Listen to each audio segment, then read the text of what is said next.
What is going on, guys, and welcome to a brand new video. Today we're going to be talking about the EARTHSHAKER versus INVOKER matchup from the mid lane. Leave a comment if you guys have enjoyed the series so far. I will be making all the matchups possible as far as I know, because there's still a lot of matchups in Dota 2 that I still don't quite understand enough to break down even to a basic level, because I have not played them. I don't play every single hero in the game, so hopefully guys do enjoy. So in my opinion, the EARTHSHAKER versus INVOKER matchup can be a little bit sideways, because the EARTHSHAKER could definitely bully you out of lane, but as INVOKER is a ranged hero, especially if you go Exort with your Fire Spirits and Cold Snap, you can definitely kill the EARTHSHAKER and deny him, because he is a melee hero, and before his phase boots, he doesn't have a lot of armor going for him, so you can definitely take advantage of that and harass him a lot. But if you're caught out of position a few times, the EARTHSHAKER is going to bully you out of lane, as he can easily trade with you when he's close by to hit you with Enchant Totem, can set up for an easy fissure, and if he has any supports that can rotate, you are definitely going to die, as you're not going to be able to escape as easily in the early game, and it's definitely very difficult as the game goes on, as when you're a mid EARTHSHAKER, you tend to buy items like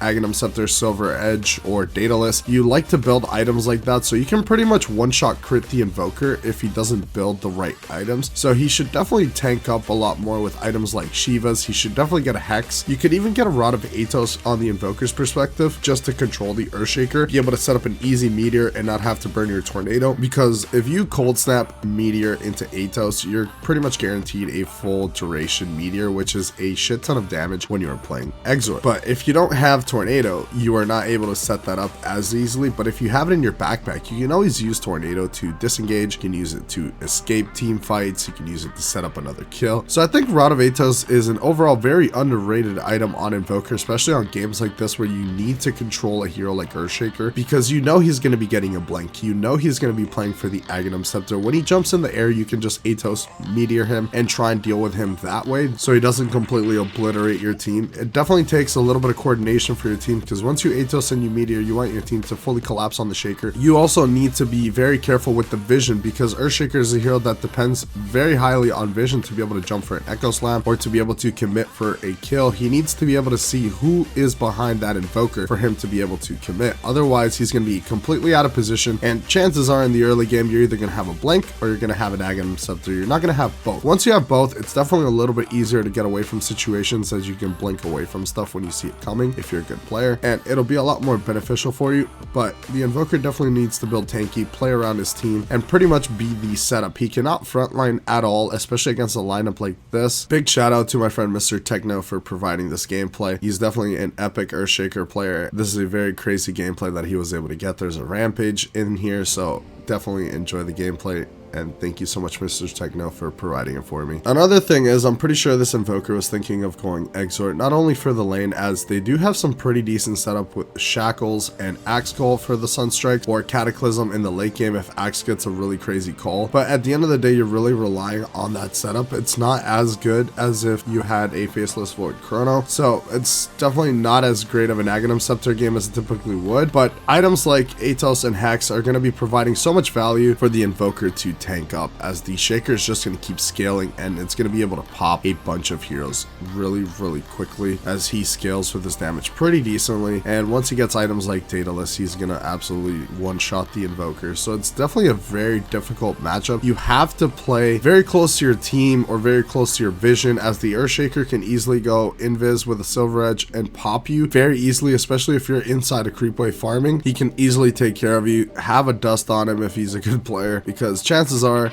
you will have dust, get ready to kill you, and it's gonna make your game a lot easier. So you're pretty much gonna be counter initiation on the INVOKER rather than you initiating the fights with Tornado EMP or Tornado Cold Snap. You're gonna be the one who's counter initiating the Shaker. When you see him blink in, have your Tornado ready to cast, and it's gonna completely destroy the rhythm of the fight. You're gonna be disrupting that, and that's gonna be a really big deal, and it's gonna be one of the ways you can definitely play this matchup a lot better, and it's gonna help your team a lot. Because if you let the EARTHSHAKER do whatever he wants around the map, get all his items and get a bunch of squishy supports and kill them off cooldown, he's going to be a menace on the map, and you're not going to be able to shut him down, because once you lose map control, you lose the vision fight as well. So the Earthshaker is just going to be sitting on a high ground where you have no vision. You end up walking up, you get obliterated, you get one shot with an enchant totem, and if he has to commit Echo Slam, he will. Once he gets Daedalus, Refresher, and items like this, he's going to be hitting like a truck, and he's going to have 2 Echo Slams, which is one of the best ultimates in the game. It's very difficult for Invoker to be doing that. He has to be paying attention for him to be able to stop that with a Tornado. It's one of the best tools, or with a Deafening Blast. Very, very important for Invoker to have these spells, know where the Earthshaker is at all times, as he is a big threat. You could definitely deal with the Invoker, and it's very difficult as Tornado early game doesn't really hold them that much in the air, is enough time for you to Ghost Walk. But again, if they have Dust, you have to have your Deafening Blast. And the problem with Invoker also in the early game is that you can't cast spells fast enough because of the Invoke cooldown. That's something a lot of players who don't play Invoker don't realize is a big problem, and why Invoker is pretty much a mid lane hero, because he needs those levels.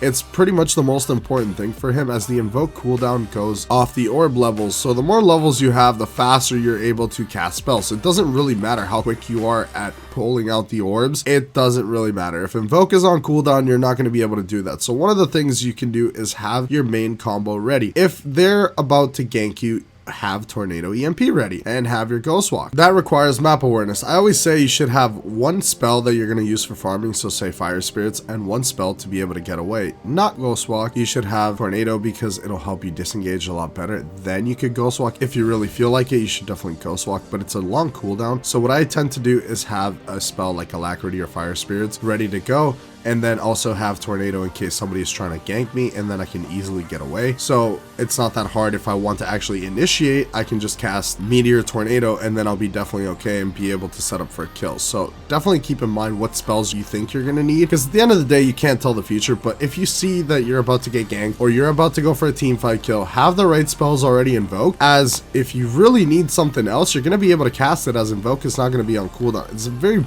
big thing in the Invoker toolkit for Invoker players to understand, and that's going to make the difference on whether you kill the Shaker or not, or whether you stop his initiation. Because if all you have is Cold Snap, Fire Spirits, Earthshaker jumped in, you're really not going to do anything in the air. You're not going to cancel his blink. You're not going to really do anything with those spells. But if you have Tornado ready to go, as soon as he jumps in or blinks in, you Tornado him instantly. That gives your team a couple of seconds to react to the possible Echo Slam, and it's going to be a very, very, very important thing. I can't stress this enough. You have to have the right spells on the Invoker. Otherwise, this Shaker is going to run over the game, as it is pretty favored for the Earthshaker, especially as the game goes on. He does more and more damage on his enchant totem, so eventually, no matter what you get, he's going to be able to pop you in a couple of hits. If you cast the right spells, you have them at the right time, and you're paying attention on the map and know where the Earthshaker is and play around your vision, it can definitely be a matchup that the Earthshaker struggles quite a bit, as an Invoker who knows what he's doing and has really good map awareness can definitely shut down the Earthshaker with a couple of support rotations, and with items like Rod of Atos. Definitely very underrated. You can also get Orchid, as Earthshaker is not a hero that likes to buy BKB. He kind of hates that item, so you want to be able to control him. So if you get Rod of Atos, you can get Orchid as well. Orchid is definitely very strong, as he's not going to be able to use his Aghanim Scepter. So if you see an Earthshaker rushing Aghanim Scepter, you should definitely rush Orchid. It would be really, really strong, as it's going to kind of destroy what he's trying to do with that item. You're not going to let him get away with it. It's definitely very strong, and Orchid has always been a really strong item on Invoker. It could turn into Bloodthorn, which has always been a really good item. So if you're on the Earthshaker side, play around your team, play around your vision, and you can destroy the Invoker and always carry some dust. And if you're the Invoker, always play around your vision as well, and get items like Rod of Atos, or get one of your teammates that likes to buy Rod of Atos to buy it. That way you can control the Shaker. You can buy an Orchid yourself, and it's going to help you a lot in the team fight. And always pay attention to where the Shaker is, as an Echo Slam is going to be coming, or you're probably getting ganked and you're going to get two-shot by an enchant totem. So hopefully you guys did enjoy. I like it, would be much appreciated. I will see you guys in the next video. Thank you so much for watching.